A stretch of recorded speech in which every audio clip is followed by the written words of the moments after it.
Shalom and welcome to another in our series of podcasts from Temple Beth Am, a dynamic center for conservative Judaism in Los Angeles. This is a recording of Rabbi Adam Kligfeld's weekly Rashi study class. Rashi brings a couple other places in Tanakh where the root latet, to give, can be understood to mean to give permission to.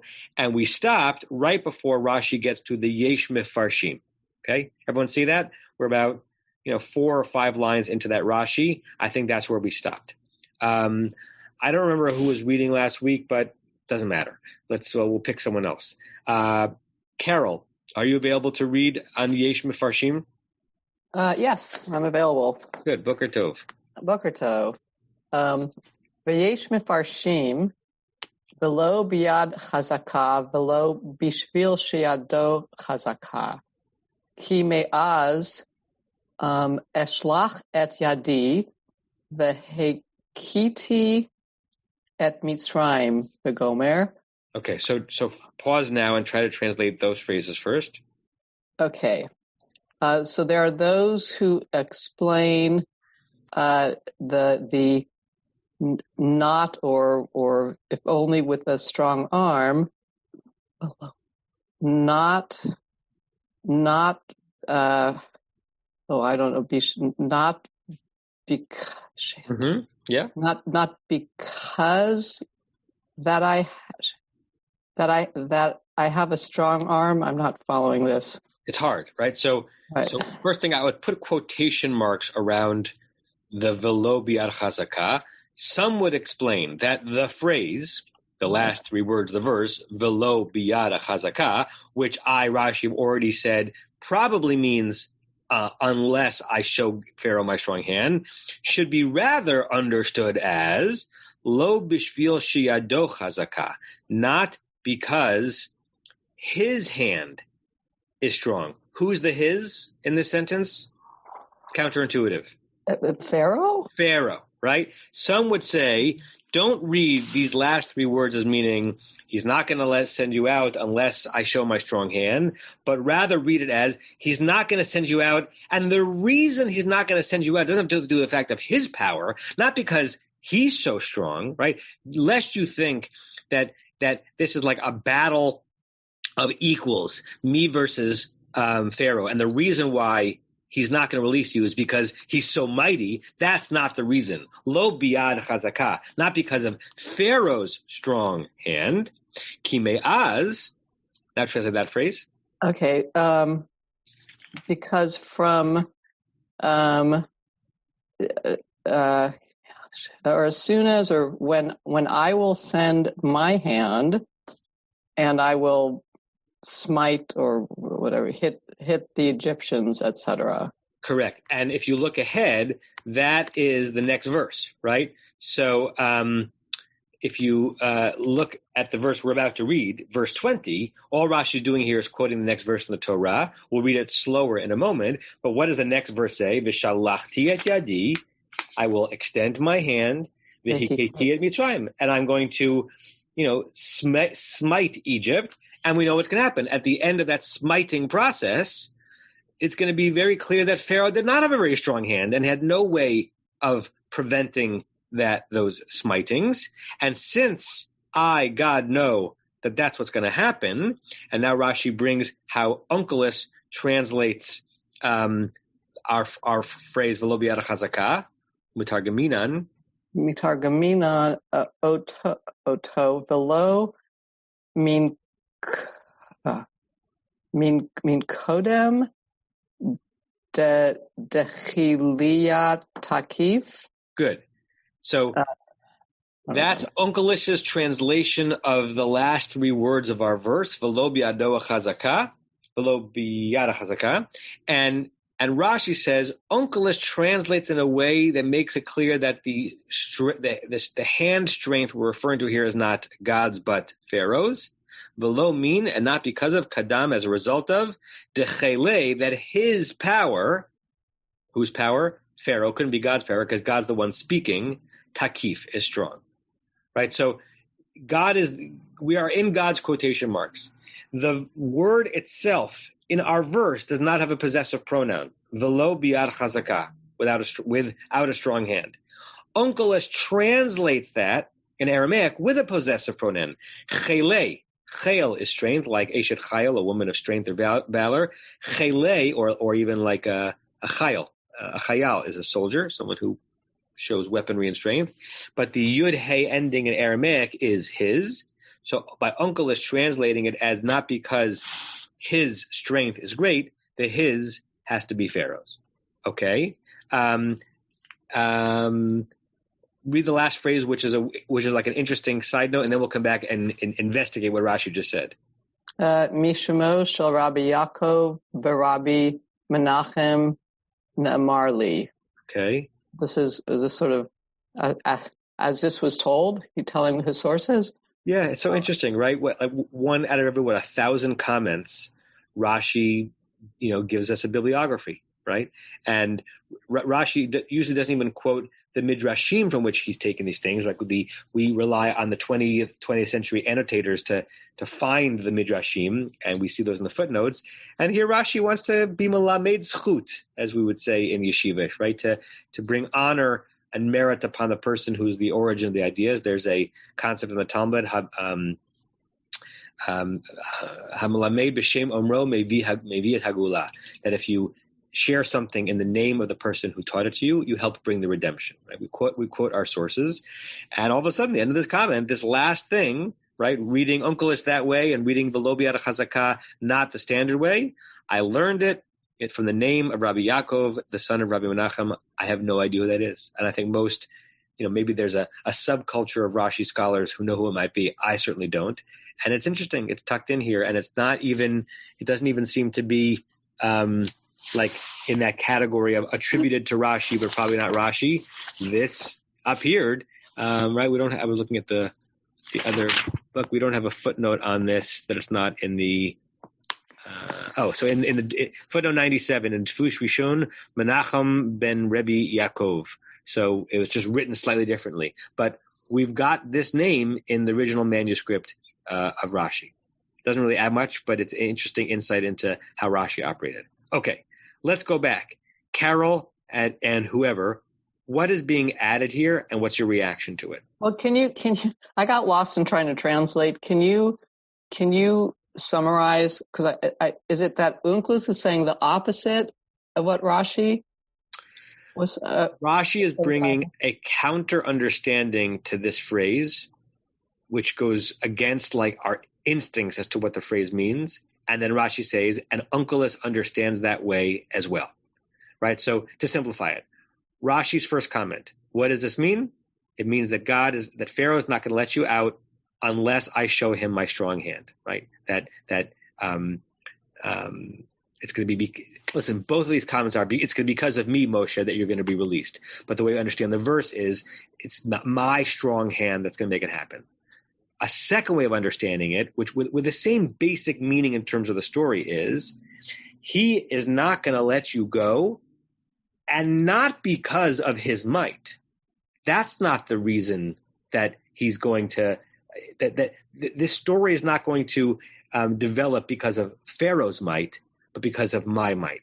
Lest you think that Pharaoh is going to flex Pharaoh's muscles and Pharaoh's strong hand, that's what's going to keep you in. It's not, because as the next verse shows, as soon as I bring any kind of attack against him, Pharaoh's weakness is going to be exposed, and eventually he's going to let you go. Don't think that it's Pharaoh's strong hand that is playing any part in this. Okay, so you say no matter whose strong arm you think they're talking about, the end result is the same, which is correct. God's strength. Okay, correct. I don't think, but someone can push back, that this Yesh Mefarshim is really changing the contours of the story or even the sermon here. It's just changing the attribution of whose hands are being referred to in those last three words. Unless someone wants to pipe up and say, no, this is actually a subtly different way of understanding the story. So let's pause here. Any comments or reactions to this last way of this second way of understanding that verse? Going once? Renee? Remember, Renee, that I happened to see your hand up, but only because your screen was in front of me. So normally raise the digital hand so I can make sure I see you. Go ahead. So I was just thinking about whether the mighty hand, it could be either a literal mighty hand or it could be a figurative mighty hand. Say more. Well, like physically mighty, or mighty in the sense that emotional strength and fortitude, that he has the ability to mentally change someone's opinion or to deal with someone mentally. Yeah. Maybe, yeah. I think the mightiness can operate on several levels here. I also, the more I think about this, and if I'm about to steal the thunder of any of the people whose hands are up, I apologize. In the first way of understanding it, the focus is on the plagues that are going to come, God's strong hand. In the second way of understanding it, you could read it this way, that the reason why Pharaoh is not going to let you go is because God, am going to control even that part. I'm going to harden his heart. He's my marionette, or he's my puppet. I'm the marionette leader. And I'm in control both of his hardening and softening. I'm in control of the softening by sending the plagues. That's my yada chazakah. But don't think that the hardening is because of his strength. The hardening is because I'm the one doing it, which in some ways makes God a more powerful actor in the story. And as we'll be discussing for several months now, is a challenging thing to swallow, because this notion of God being the one offering the punishment, but then also causing the sin, as it were, that earns the punishment, is one of the most confounding theological problems of anyone who studies the Exodus story and wants to study it from a moral perspective and wants our God to be a moral God. So it may be that the second read is, don't even attribute the moments in the story where he's not letting you go as being connected to some greatness in Pharaoh. I'm controlling that part of it too, possibly. Rashi's not explicit there, but it's possible. I see Joel, Tova, Barry. Well, I was just going to say that, this explains the necessity of doing it this way. He's basically saying you can ask nicely all you want, but it's not going to happen. So I'm going to do bad stuff, but you know ahead of time that I'm doing this only because I have to. I'm trying to enter into that, Joel. You're saying that this comment almost expresses a divine remorse for what's about to happen? No, he's saying it's necessary. I'm doing this; it's necessary. But now you know why we have to do it this way, and we can't try the soft sell. And you're saying that's an explanation of the first Rashi's read on Lo B'yada Chazakah, or the second? Yeah, you said that the two reads really don't change the narrative, but Rashi's read, the first read, explains the next sentence. I'm going to do this, and this is why I have to do this. Got it. Great. Tova, and then Barry? I was thinking that there's sort of a plausible psychological read to it, because Moshe's been engaged in this surreal, impossible to comprehend exchange with God, really his first encounter with God, personal encounter with God. And against that is his lived experience of the power of Pharaoh and that court. And it's almost as if God would be recognizing that hesitation at the back. It's like, I know what you're thinking. It's not going to be because of Pharaoh's strength that he's going to stop you, and really addressing the reaction that Moshe might have been having based on his lived experience. Fascinating. That's really fascinating, Tova, and that adds a lot of body to the second one of Rashi's comments. That did not occur to me at all. Thank you for that. Barry, and then Larry, Diane. Well, I'm reading here that God is acknowledging Pharaoh does have a strong hand, but God's hand will restrain that.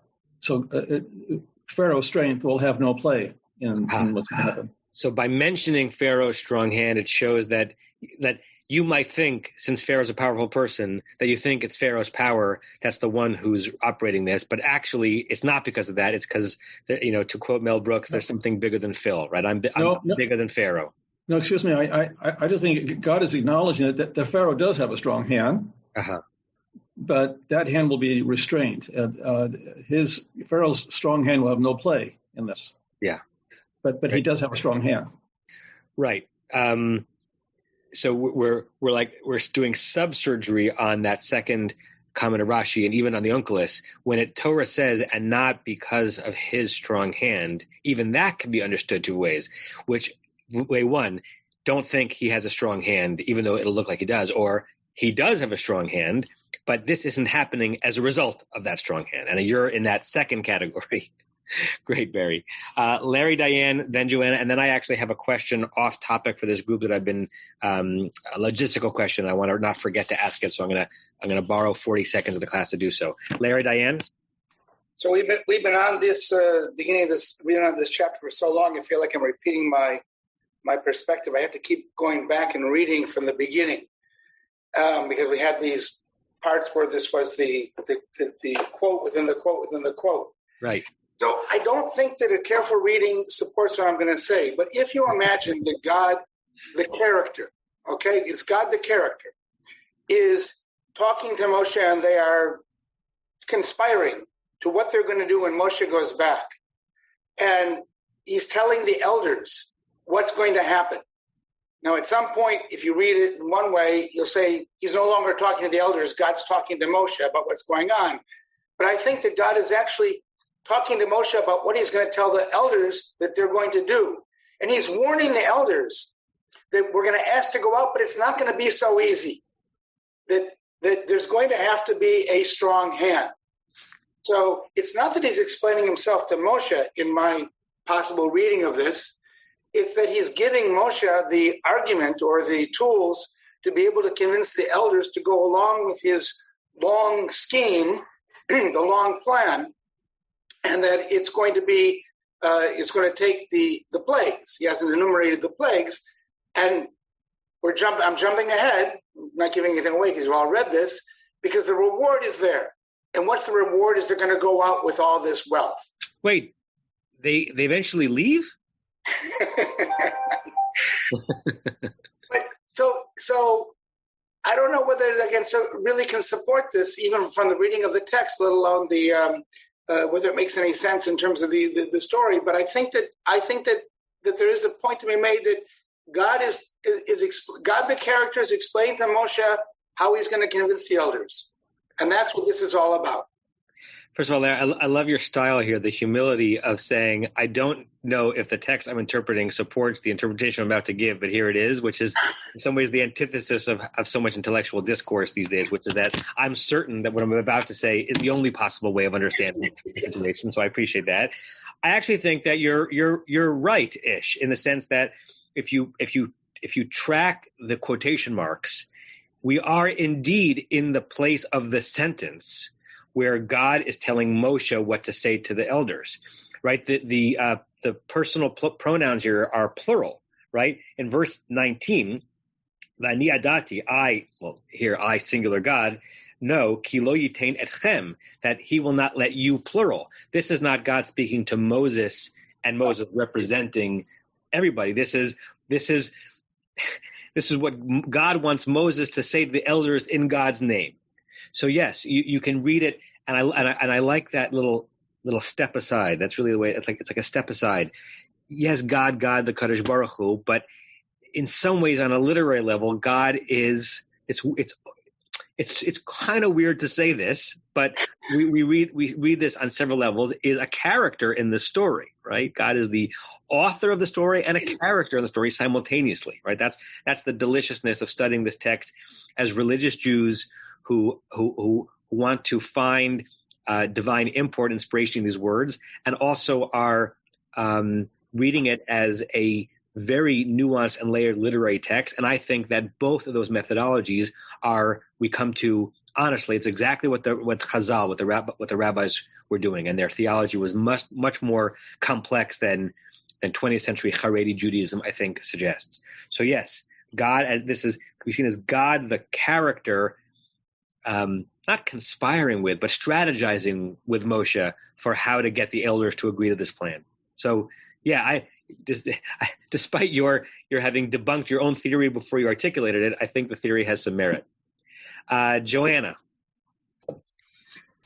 I'm wondering if I feel like that the beginning of verse 21 supports this idea of that we're talking about Pharaoh's hand. So in other words, in verse 19, God is saying, and so when you leave Egypt, it won't be by Pharaoh's strong hand.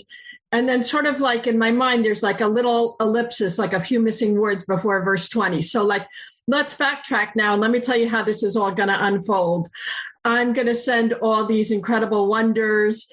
And then eventually what's going to happen is in verse 21, I will give grace or kindness of this nation before the eyes of Egypt, right? So at the end of the day, after all of this, when it comes time to go, the Israelites will be seen with grace in the eyes of the Egyptians, and therefore it won't be by Pharaoh's strong hand that you will leave.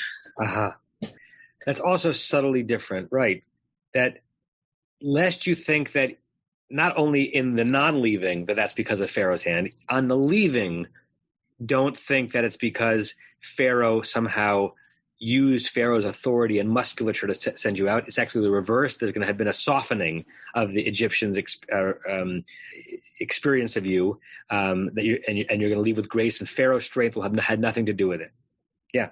I think that also is possibly built into the second comment of Rashi, which I remind you, we wouldn't have missed had he not said it, right? We didn't know that Rabbi Yaakov bar Rabbi Menachem said it. And the first 1.5 comments of Rashi in this verse were actually rather satisfying. That makes sense. The wording is strange. Vilo, we read it as without or unless, and we would have been fine with it. And now we've seen all these other possibilities in dividing up the verse. Pause 1 second before I call on Barbara, because I just want to not forget this. We are moving all the time at the shul as we think about next steps and what kind of things happen in person. We're not there yet, but I would be interested in a straw poll and sensitive to the fact that not everyone on this Zoom is here in Los Angeles, right? We're so thrilled, Joanna, that you're a part of this experience, and what I'm about to offer, you can't take us up on. And I know that Elon's about to leave Los Angeles as well. If I'm making up a date on June 15th, we permitted not just davening in person, but some classes in person. And we were going to do it in a big space like the sanctuary. If we said on June 15th, I don't know what day of the week that is, Rashi class was going to resume indoors, potentially masked, or based on the vaccination status of all the people who might come, potentially unmasked, right? Still offered on Zoom, because we're going to be hybrid for quite some time and maybe even forever in all the things that we do. I know it changes the experience for the people on Zoom. Like when there are people, when I'm teaching to the people in the room, right? I'm not focusing on the camera, so it'll be an adjustment period. This is a long way of asking the question. Straw poll: how many people would show up in the sanctuary at 8:30 for a class in a month from now? Raise your digital hand so I can just see it quickly, if you would. Okay, so a quick look. Could I just less than half? Tova? Yeah, I just wanted to say it's not. I would prefer to come together again as a physical class, but being masked or separated in the sanctuary is not the same as sitting around a table in the chapel. So if if we get back to that situation, I'd very much like to come in person. But honestly, if we're sitting separated in the big sanctuary, then I'd rather do it on Zoom. It feels more personal on Zoom. So you're thank you, Tova. Sue, you're waving your fingers.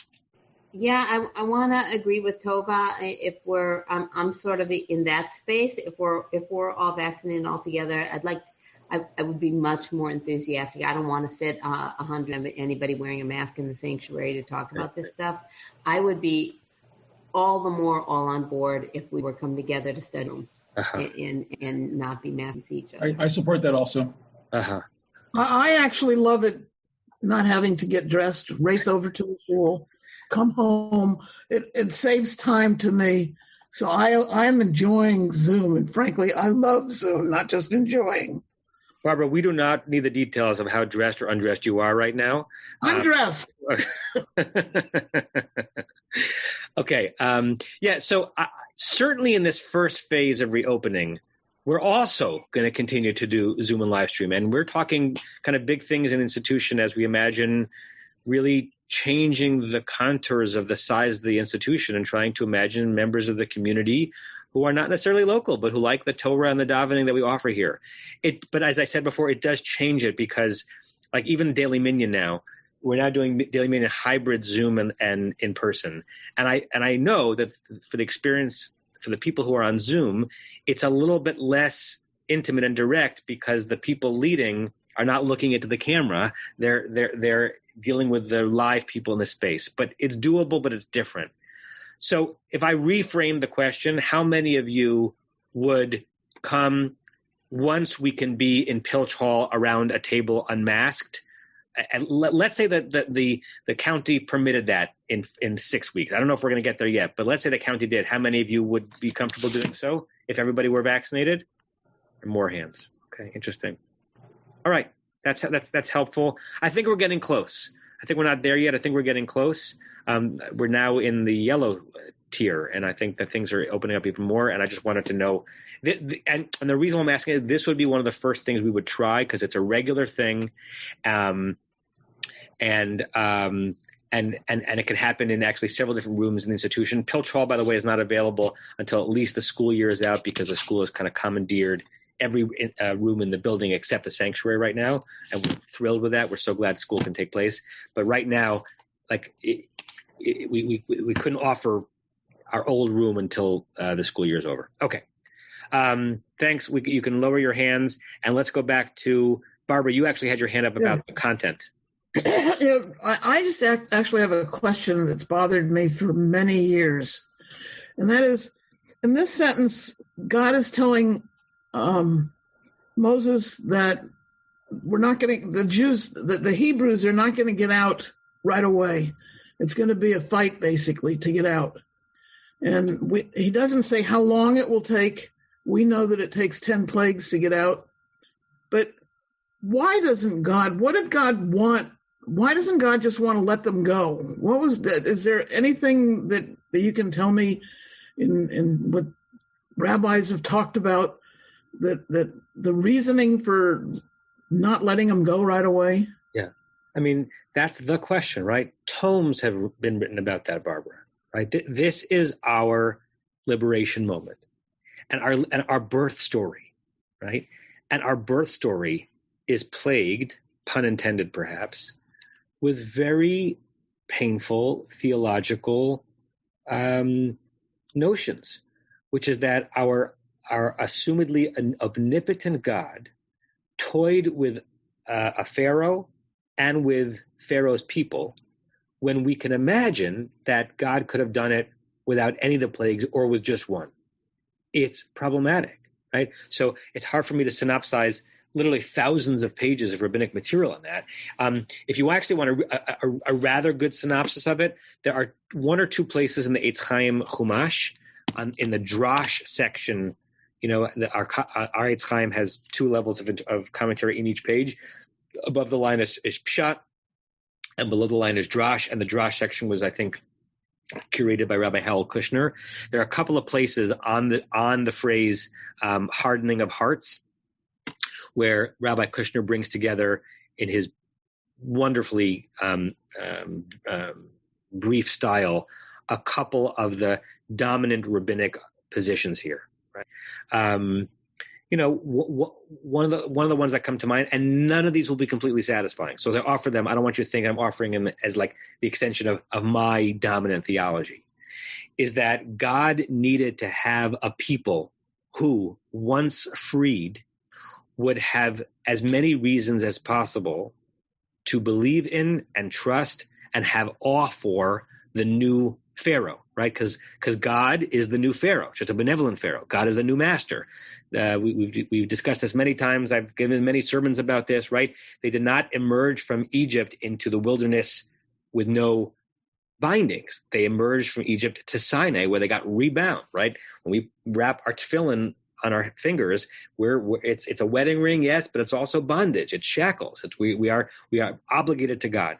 And so some people read that at the expense, the horrific expense of the Egyptians, that the spectacle, the 10 plagues, was less to punish Pharaoh and more to create an impression upon the Israelites. So when they get out into the desert, they remember who took them out and what it looked like, and that might invite within them a certain fealty, a certain fear, and a certain obedience, which, of course, we know didn't work so well, right? It didn't work so well because the golden calf vitiates that understanding right away, plus the complaining onward. But some people attribute it that way, and that adds yet another, problematic theology, right? That in order to create more, subservient servants of God in the desert, some innocent Egyptians had to suffer. That's problematic as well. But that is a midrashic thrust. This was done for the experience of the Israelites watching it. Wow, look at what our God can accomplish. When we refer to ototu moftim, the signs and the wonders in the paragraph leading before Michamocha, we're no longer rhapsodizing about the Egyptians having been cowed and dominated. We're rhapsodizing about the Israelites looking into the sky and seeing, the fireworks, saying, that's our God. Okay, I'll follow that God. Yeah. I think I'll go where that God's taking me to go. Something like that. And there are many other streams as well. And it's a problem. Elon. For me, the more comfortable way to read a verse like this is as a prediction as opposed to as a fact. So, for example, I might say I am going to lay down a sacrifice bunt and move the runner over to second. That is likely to happen if I successfully do it, but it's not. Just because I say it like that, it is not a fact, right? So God is saying, I'm going to do this, this, and this, and the result will be this. Okay. It's to me, maybe that's not a acceptable rabbinic interpretation, but to me, as a 21st century Jew, that is a more comfortable interpretation. Very interesting, Elon. And we both know it's not an acceptable Yankee metaphor because they haven't put down a successful sacrifice bunt all season. But I don't think they put down a successful sacrifice bunt since Phil Rizzuto, but that's... and we don't know how to win one of these stupid overtime baseball games in the year 2020 where baseball gets turned into a exhibition after the ninth inning. But enough of that. Tova. Perhaps a slightly kinder spin, but possibly not, is if we understand it not just as aggrandizing God to drum home that this is somebody that you can, indeed you must, that you follow, but also to unwind, however many centuries we're going to say it was, of being imbued with an Egyptian culture and a semi-god king that has for generations impressed on the Jewish people that king's power, and that needs to be unwound, that it isn't just sort of malicious cruelty, but something that has to begin to be unwound within the psyche of this people. That's wonderful, Tova. The Rambam writes a lot in Moreh Nevuchim, not specifically to that point, but adjacent to that point in the sense that the people that God wanted Israel to become eventually needed to get there through many different stages. It's almost like a different way of reading the Dayenu, that each of these stages of liberation was not only kind of geographically and on a causation level getting them to the next stage, but bringing them out of one more layer of their Egyptian immersion. And he certainly says that about the whole sacrificial system. Right, the Rambam is almost saying that even had the temples not been destroyed, eventually God would have burst through the heavens and said, your transitional object of sacrificing animals, not sacrificing children, but sacrificing animals is over, and what I really want is worship and good deeds. Right? It's easy to say that, once the temples have been destroyed. I don't know if, how many Rambams were saying that while the temple still stood, like, oh, this is just a temporary thing. But this idea that the that the enslavement for generations, what's this notion of like memory embedded in DNA that the next generation in some communal way is born with memory in their DNA of experiences they didn't actually have. We have a version of it. Like we remember the pogroms, and we remember the Shoah, even if we weren't there. Certainly the African American Black experience in America, right? They remember enslavement, and they remember Jim Crow, and therefore to move an entire population well past that, it's going to take several different steps. Yeah. So that is a sophisticated way of understanding it. It still leaves unresolved, perhaps, how we're supposed to feel about what the Egyptians, particularly the innocent Egyptians, experienced, so that God could move the Israelites through those steps. Right? Yeah. And we'll never resolve that. Larry, Diane, and then Barry, and then we'll read the next verse. I'll be brief because I know this is a digression and really is the entire class, which maybe you'll give. But since we're revealing theologies, perhaps God is saying, I'm not all powerful. And in fact, I have things I want to have happen, but there's a cost to what I want to have happen. And there's no certainty, as Elon was saying, that I'm going to lay down the bunt, just as there's no certainty that you're going to be impressed by what I'm doing and follow me forever. In fact, I know you won't. I could go on and on, because as you know, Rick and I read the prophets in the Haftarah Plethora, and that's a constant battle of we haven't gotten there. And I can even relate it to modern times. You achieve your independence, whether it's the United States or Israel, and you think we've finally gotten it. But we haven't, because it's a process. So God is saying, it's going to be a process like everything else. That's all. Great, thanks, Larry. I'm gonna leave that uncommented upon, but that's a wonderful contribution. Barry? Continuing in the same vein, but I'm really struck, Rabbi, by your comment. Your comment that God knew the temple would be temporary and it would be removed from us. But this removal is not a surgical removal. Going back to God's strong hand in Egypt, bad things happen to people when God's hand comes through. Bad things happen when God came through Egypt the night of our leaving. It's an uncontrolled bad thing. So when it comes time for our temple to our sacrifices to stop, that's and other times in our history where we have been destroyed and have to begin anew. How many times in our history this happens? Yeah. This is a terribly strong hand, not necessarily nice, but true. Sorry for that. That's okay. Thank you, Barry. Let's read the next verse, which we already anticipated because Rashi quoted it as Carol was translating the previous Rashi, but let's actually now read it slow. Just as a heads up, Rashi is going to be quiet for the next, I think, 2 verses. We don't have a Rashi commentary until verse 22, and then he has a long comment on 22, which we'll not get to today. So, Sue, I don't think you've read in a while. Do you want to read verse 20? I'll read it if I can find it. Verse 20. Right after 19. Vishalachti, yeah? Yeah. Vishalachti et yadi והכיתי את מצרים בכל נפלאותיי אשר אעשה בקרבו ואחרי כן שלחתם. And I'm going to be persnickety and mildly correct just the syllable that you have emphasized, because in the Vav Ha'ipuch, as the Trupp shows us, even though in modern Hebrew it would be Vishalachti, it's Vishalachti et yadi v'hiketi et Mitzrayim, because the Trupp tells us which syllable to emphasize. Okay, translate. Okay, and I will Shalachti et yadi. I would think that it's send, but it's not really send, right? I'll do something with my hand. Right.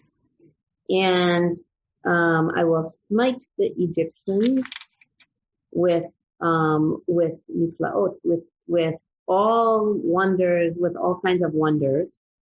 and that I will do to them, that I will perform near them. Mm-hmm. And after that, Yishalach him. I'll be sending you. He will send you, because the subject of Yishalach is third person singular, and the he is the Melech Mitzrayim, but unnamed. Right. He will send you. He will get rid of you. Right.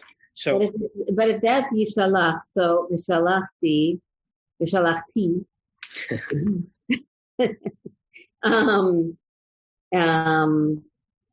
something sending in there, but I in English I don't seem to make it work right.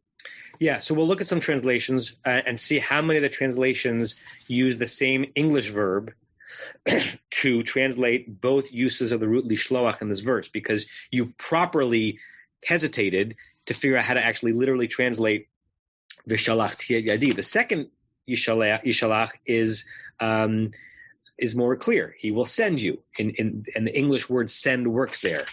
The English word send doesn't work as cleanly in Vishalachti et yadi. I will send my hand. We know what he means. God means I will extend. I will display. Right, and the verb is the exact same. I will do something with my hand, the very hand that I referred to, maybe in the previous verse, right, depending on whose Yad HaChazakah is being referred to. I will smite Egypt. Right here, it's not the Egyptians, it's not Mitzrayim, but Mitzrayim. I will smite Egypt with all of my niflotai. We should also linger. I'm like pointing out what we're about to linger on the root of niflotai and what Pele, Pei, Lamed, Aleph really meant in biblical Hebrew, and how not completely accurate it is to translate it as wondrous things, which I will do in its midst, right? So the kirbo is singular. So is that Egypt's midst, with Egypt being singular, or is that Pharaoh's midst? And then afterwards, a singular third person, whether it's Egypt or Pharaoh, will send you. So let's do this. Let's start with some translations. I'm curious to see what some of the translators do, particularly with niflotai and with the two sendings. So I will start with Ever Fox, is right in front of me. So I will send forth my hand. So he adds a fourth, which is easier to paint a picture of. And I will strike Egypt with all my wonders. So he translates niflotai plainly as wonders, which I will do in its midst. After that, he now is Pharaoh, will send you free. So he says the first shalach is send forth. The second shalach is send. Anyone have JPS, the Eitz Chaim in front of them? Barry, you have the JPS? Sorry. I'm not looking at JPS. So read the one you're looking at. It's send forth my hand, and Pharaoh, send you out. So send forth and send. And whose translation is that, Barry? Sorry, I got it time. This is Avram Davis Nachum Kornfeld. Okay. Just show me. The Scheinfeld. Hold that book up just so I can see which one it is. Got it. Okay. Is that Matsuda? That's the Matsuda translation? I believe so, yes. Okay. I just found JPS, so I'll read that one to you. So I will stretch out my hand. Very JPS-ish, right? Shalach doesn't mean stretch out, but the verse somehow does mean stretch out. I will stretch out my hand and smite Egypt with various wonders, the chol niflotai, various wonders, and I will work upon them, which I will work upon them. So even the Bikirbo somehow gets translated to upon them. After that, he shall let you go. So send appears no times in the JPS's English. Larry Diane, do you have your few? I just wanted to add my comment that my translation is wondrous deeds. Wondrous deeds, okay. So the R scroll is very similar to Everett Fox. I shall stretch out my hand, and I shall strike Egypt with all my wonders that I shall perform in its midst. And after that, I will send you out. So there's stretch out and send. Alter. Maybe the only time in translational history that JPS and the Art Scroll agree. Go ahead. So Alter makes a point about the shalachti, and shalach. They're the same word at the beginning and end of the sentence. So he intentionally translates it as, and I will send out my hand and strike Egypt with all my wonders that I shall do in his midst. Bikirbo, his midst, okay. And afterward, he will send you out. And his comment is, send out my hand. A more idiomatic rendering would be stretch out, but it is important to preserve the symmetry of God sending at the beginning of the verse and Pharaoh sending at the end. Yeah. God, translation is hard, isn't it? It's so hard. Wait till you hear Aryeh Kaplan. Okay. I will then display my power. But then he has a note that says, literally, I will send forth my hand. But he likes, I will then display my power and demolish Egypt with all the miraculous deeds that I will perform in their land. New sentence. Then, bracketed, Pharaoh will let you leave. It's just a remarkable thing when you compare translations, right? What Aryeh Kaplan wrote is a beautiful sentence, and certainly conveys what we know the verse is trying to convey, but it's almost a paraphrase. It's almost like a rewrite, right? By the way, I mentioned before that there are several places where Harold Kushner's commentary on the Eitz Chaim gets into some of the stuff that Barbara asked about. One of those pages, by not really coincidence, but is right on this verse or on this page. So if you have the Eitz Chaim Chumash, at some point you can look at page 332 on verse 20. He has a lovely piece on it. It's not the only place where he does it, but it's one of them. Rick, and then I see your hand, Barbara, and then I see Renee. Yeah, hi. I like the Bikirbo.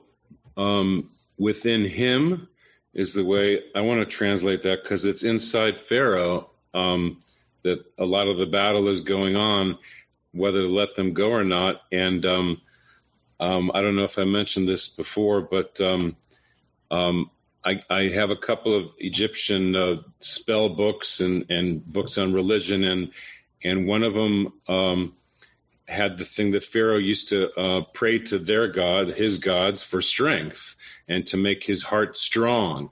And they had a whole thing about the heart being weighed when they died. I think I'm pretty sure I told you guys this, that if the heart was pure and it was light as a feather, then he could go on to the afterlife. But if he had any sins more than a feather, then he was doomed to hell, whatever they thought hell was.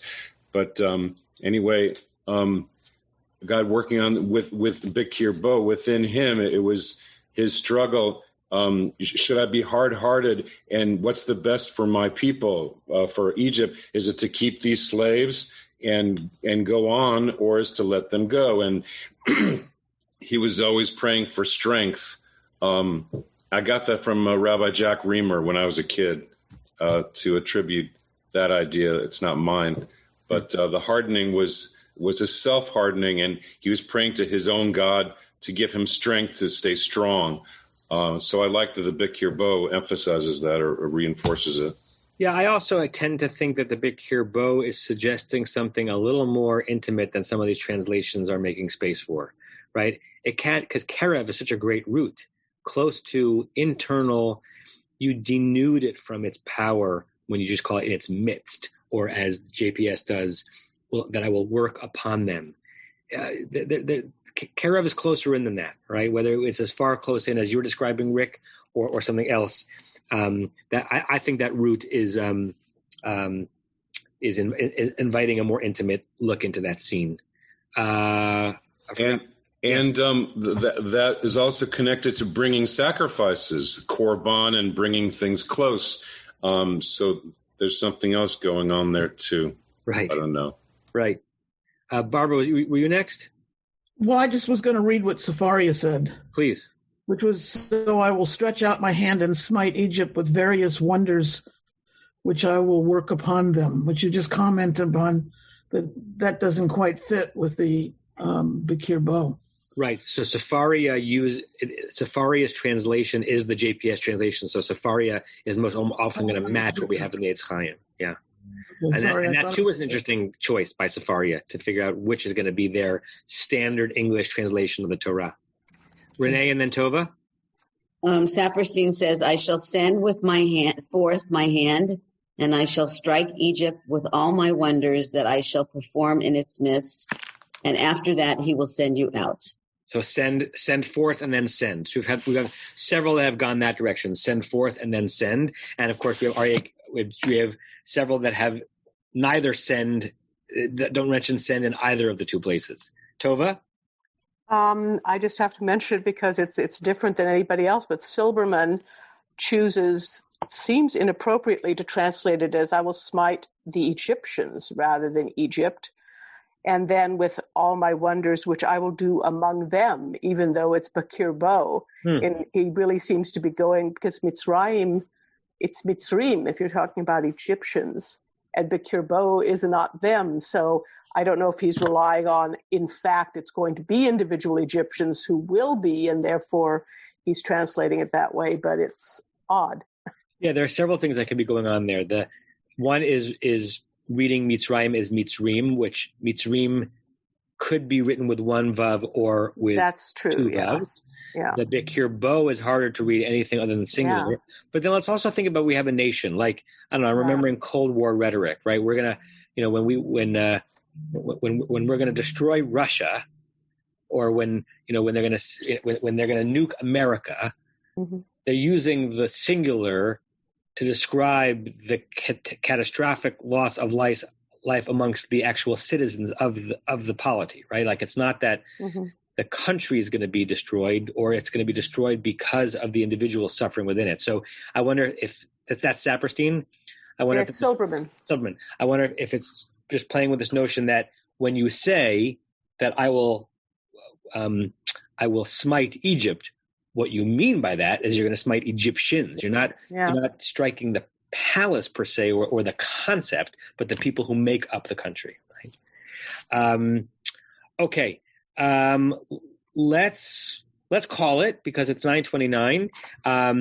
And next week we'll figure out if there are any more comments on this verse. We'll read 21, and then we have a wonderful verse in verse 22, which finishes chapter 3 of the book of Shemot, and a very long Rashi on Benit Saltem. If you want to take a look ahead, you certainly can.